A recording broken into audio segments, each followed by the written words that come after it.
Open టాక్కి స్వాగతం. Telugu Desam party రెండవ అభ్యర్థుల జాబితానైతే కొద్దిసేపటి క్రితమే విడుదల చేయడం జరిగింది. 34 మంది అభ్యర్థులతో చంద్రబాబు గారు అయితే ఆ జాబితాను విడుదల చేశారు. ఆల్రెడీ ఇప్పటికే మొదటి జాబితాలో 94 మంది అభ్యర్థులను తెలుగుదేశం పార్టీ ఆల్రెడీ ప్రకటించింది.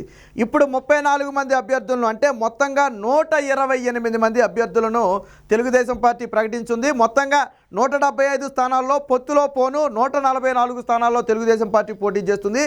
అంటే 144లో 128 మందిని ఆల్రెడీ ప్రకటించారు. కేవలం 16 సీట్లు మాత్రమే ప్రకటించాల్సి ఉంది.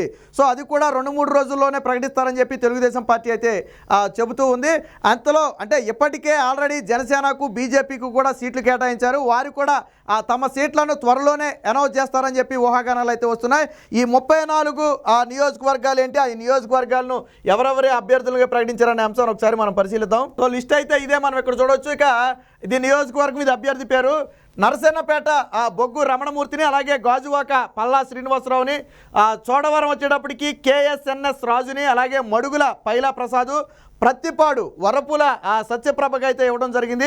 రామచంద్రాపురం వాసంశెట్టి సుభాసు, అలాగే రాజమండ్రి రూరల్ గోరంట్ల బొచ్చే చౌదరి. సో గతంలో కూడా రాజమండ్రి గోరంట్ల బొచ్చే చౌదరి గారికి రావటం లేదని చెప్పి కొంత వివాదం కూడా నడిచింది. దీని మీద వైసీపీ కూడా అనేక వ్యాఖ్యలు చేసింది. సీనియర్లకు చంద్రబాబు నాయుడు వెన్నుపోటు పొడుస్తున్నాడని రకరకాల వ్యాఖ్యలు చేశారు. బట్ వాటన్నిటికీ చెక్ పెడుతూ రాజమండ్రి రూరల్ అయితే బొచ్చే చౌదరికి అయితే కేటాయించడం జరిగింది. ఇక రంపచోడవరం వచ్చేటప్పటికి ఎస్టీ మిరియాల శిరీషకి అయితే కేటాయించారు.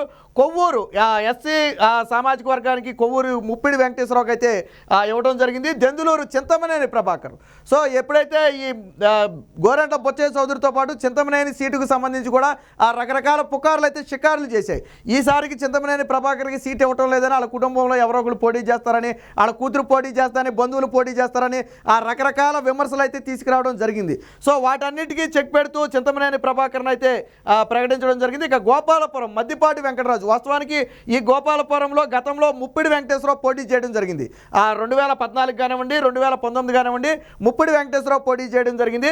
సో 2019లో అయితే ఆయన ఓడిపోయాడు, 14లో అయితే గెలిచాడు. ఇప్పుడు ముప్పిడి వెంకటేశ్వరరావుని కొవ్వూరు పంపి గోపాలపురం మాత్రం మద్దిపాటి వెంకటరాజుకి అయితే ఇవ్వడం జరిగింది. ఇక పెదకూరపాడు భాష్యం ప్రవీణ్కి అయితే కేటాయించారు. గుంటూరు వెస్ట్ పిడుగురాళ్ల మాధవికి అయితే ఇచ్చారు. గుంటూరు ఈస్ట్ మహమ్మద్ నజీర్కి అయితే ఇచ్చారు.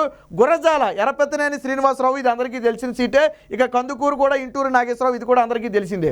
ఇక మార్కాపురం కందుల నారాయణ రెడ్డికి అయితే ఇవ్వడం జరిగింది. గిద్దలూరు అశోక్ రెడ్డి, అలాగే ఆత్మకూరు ఆనం రామనారాయణ రెడ్డి. సో ఈసారి ఆనం రామనారాయణ రెడ్డి ఆత్మకూరు అయితే గెలుచుకోవడం జరిగింది. ఇక కొవ్వూరు వేమిరెడ్డి ప్రశాంత్ రెడ్డి, వెంకటగిరి కురుగొండ్ల లక్ష్మీప్రియ, కమలాపురం పుత్తా చైతన్య రెడ్డి కేటాయించడం జరిగింది. ప్రొద్దుటూరు అంటే కమలాపురం, ప్రొద్దుటూరు ఇవన్నీ కూడా కడప జిల్లాలో వైసీపీ బలంగా ఉన్నటువంటి ప్రాంతాలు. సో ఈసారి చంద్రబాబు గారు కూడా బలమైన అభ్యర్థులనే రంగంలో దింపినట్టుగా తెలుస్తుంది. ఇక ప్రొద్దుటూరు వరదరాజుల రెడ్డిని అయితే కేటాయించడం జరిగింది. వరదరాజుల రెడ్డి అనే వ్యక్తి ప్రస్తుతం వైసీపీ సిట్టింగ్ ఎమ్మెల్యేకి రాజకీయంగా గురువు, అంటే శిష్యుడి మీద గురువునైతే చంద్రబాబు గారు రంగంలో దింపారు. వాస్తవానికి ప్రొద్దుటూరు సీటుకి చాలా పోటీ ఉన్నప్పటికీ కూడా, కొంచెం వయసు పెద్దదైనప్పటికీ కూడా వరదరాజుల రెడ్డిని అయితే రంగంలో దింపారు.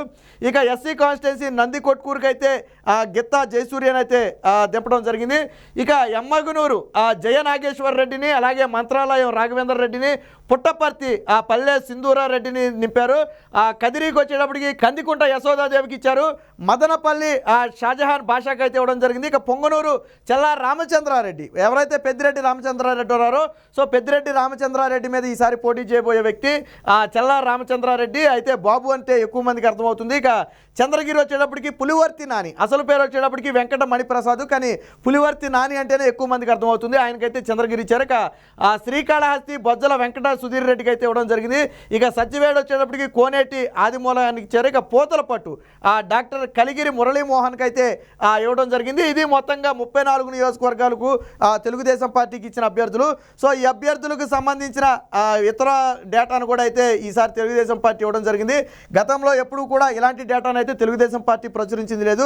బట్ ఫస్ట్ టైం మాత్రం ఒక వినూత్నానికి తెరదీసి, ఇప్పటి వరకు వైసీపీ కూడా ఎక్కడ ఎలాంటి ప్రకటనలు చేయలే, కానీ తెలుగుదేశం పార్టీ మాత్రం వాళ్ళ ఏ వయసు ఉన్న వాళ్ళకి ఎన్ని సీట్లు ఇచ్చారు, పురుషులు ఎంతమంది, స్త్రీలు ఎంతమంది, అలాగే వారి విద్యార్హత అన్నిటికీ మించి చదువుకున్నారా లేదా అనే అంశాలను కూడా పరిగణలోకి తీసుకుంటూ ఒక డేటాను అయితే విడుదల చేయడం జరుగుతుంది.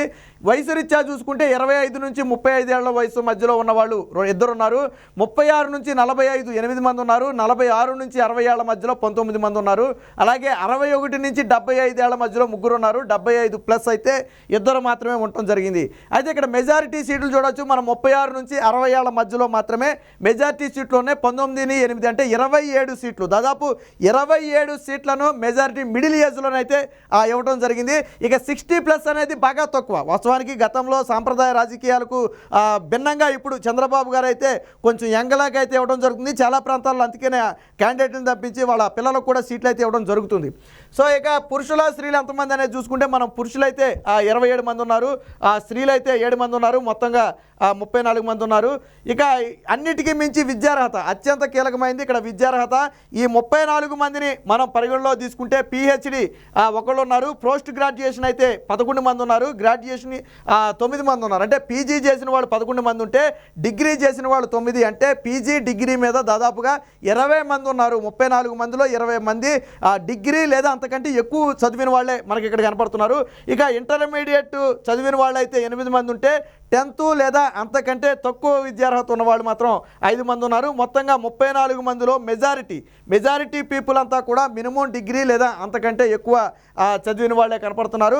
సో మొత్తంగా ఇప్పటి వరకు మొన్న 94 మంది ఒక లిస్టు, అలాగే ఇప్పుడు 34 మంది ఒకే లిస్టు, అంటే మొత్తంగా 128 మందిని అయితే ప్రకటించడం జరిగింది. మిగిలిన 16 సీట్లను కూడా ఎన్నికల నోటిఫికేషన్ వచ్చేలోపే ప్రకటించాలని చెప్పి తెలుగుదేశం పార్టీ భావిస్తుంది.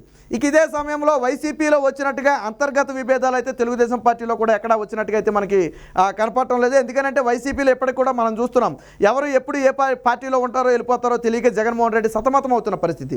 బట్ చంద్రబాబు గారు దాదాపు 128 సీట్లను ప్రకటించినప్పటికీ కూడా ఎప్పటి వరకు కూడా ఎక్కడా ఒక్క విభేదం రాలేదు, ఒక్కరు కూడా సీట్ రాలేదని ఇతర పార్టీలోకి వెళ్ళే ప్రయత్నం చేయలేదు. అంటే చంద్రబాబు గారి రాజకీయ చాణక్యం ఎలా ఉంటుంది అనేది చెప్పడానికి ఇదొక ఉదాహరణ. జగన్మోహన్ రెడ్డి 151 వచ్చాయని సంకలు గుద్దుకున్నప్పటికీ కూడా చివరికి టికెట్ ఇవ్వకపోతే వాళ్ళందరూ బయటికి వెళ్ళిపోయారు. బట్ ఇక్కడ పొత్తులో కొన్ని సీట్లను తెలుగుదేశం పార్టీ వదులుకున్నప్పటికీ కూడా ఆ సీట్లలో టీడీపీ ఇన్ఛార్జీలు ఉన్నప్పటికీ కూడా వారెవరూ కూడా పొత్తులో వేరొకరికి సీటు కేటాయించాలని బయటికి వెళ్ళే ప్రయత్నం అయితే చేయలేదు, పార్టీని అంటుపెట్టుకునే ఉన్నారు. అంటే చంద్రబాబు గారు అందరితోనూ మాట్లాడి కూర్చోబెట్టి మాట్లాడిన తరువాత టికెట్లను అనౌన్స్ చేశారు. అందులోని ఇది గెలవబోయే పార్టీ కాబట్టి ఇప్పటికిప్పుడు పార్టీని వదిలిపెట్టి వెళ్ళడానికి కూడా ఎవరూ సిద్ధంగా లేరు. అదే వైసీపీ పార్టీ అంటే మునిగిపోయే నావ కాబట్టి ఇక ఇదే సొందని చెప్పి బయటకు వెళ్ళిపోయే ప్రయత్నం చేస్తున్నారు. సో జగన్మోహన్ రెడ్డి దాదాపు 8-9 లిస్టులు విడుదల చేసిన 100 మంది అభ్యర్థులను కూడా ప్రకటించలేని పరిస్థితి. బట్ తెలుగుదేశం మాత్రం 2 లిస్టులతో 128 మంది అభ్యర్థుల్ని, అంటే 144లో దాదాపు 90% మంది అభ్యర్థులను అయితే తెలుగుదేశం పార్టీ ప్రకటించిందనే చెప్పుకోవచ్చు. మిగిలిన అభ్యర్థులను కూడా ఎన్నికల నోటిఫికేషన్ లోపే 16 మంది అభ్యర్థులను ఇంకా ప్రకటించాలి. ఎన్నికల నోటిఫికేషన్ లోపే ప్రకటించే అవకాశం ఉంది. ఎక్కడైతే సీట్లకు సంబంధించి కొంచెం పోటీ ఎక్కువ ఉందో అక్కడైతే చంద్రబాబు గారు కొంచెం హోల్డ్ చేసినట్టుగా తెలుస్తుంది. వారితో మాట్లాడి ఆ తర్వాత ఆ సీట్లను అయితే ప్రకటించే అవకాశం ఉంది. ఏది ఏమైనప్పటికీ ఎన్నికల కథన రంగంలోకి తెలుగుదేశం పార్టీ దాదాపుగా సిద్ధమైపోయింది. వారి అభ్యర్థులందరినీ కూడా, అంటే అభ్యర్థులు అనేవాళ్ళు సైనికులు లాంటి వారు, చంద్రబాబు గారు తన సైనికులను అయితే సిద్ధం చేసేసారు. ఎన్నికలు ఏ క్షణం వచ్చినా ఎదుర్కోవడానికైతే తెలుగుదేశం పార్టీ సిద్ధంగా ఉందని చెప్పి ప్రజలకు కానివ్వండి, అలాగే వైసీపీ పార్టీకి కానివ్వండి ఈ అభ్యర్థుల జాబితాతో చంద్రబాబు గారు ఛాలెంజ్ని అయితే విసరడం జరిగింది. మిగిలిన అభ్యర్థులను కూడా ప్రకటిస్తే చంద్రబాబు గారు దాదాపుగా 144 మందిని కన్నా 3 లిస్టుల్లో ప్రకటిస్తే అది కూడా చరిత్ర అని చెప్పొచ్చు. ఎందుకంటే గతానికి భిన్నంగా చంద్రబాబు గారు దూకుడుగా వ్యవహరిస్తున్నారు. గతంలో చంద్రబాబు గారు కూడా కొంచెం నాంచుడు ధోరణి ఉండేది, ఎన్నికల దగ్గర పడే వరకు కూడా ఆ టికెట్ అనౌన్స్ చేసేవాళ్ళు కాదు. బట్ ఇప్పుడు దానికి భిన్నంగా ఒకేసారి 2 దఫాల్లో 128 మందిని ప్రకటించడం పట్ల టీడీపీ శ్రేణులు కూడా ఆనందం వ్యక్తం చేస్తున్నారు. ఏది ఏమైనా 128 మంది అభ్యర్థులు కూడా గెలుపు గుర్రాలేనని చెప్పి ఇప్పుడు టీడీపీ శ్రేణులు సంబరాలు చేసుకునే పరిస్థితి.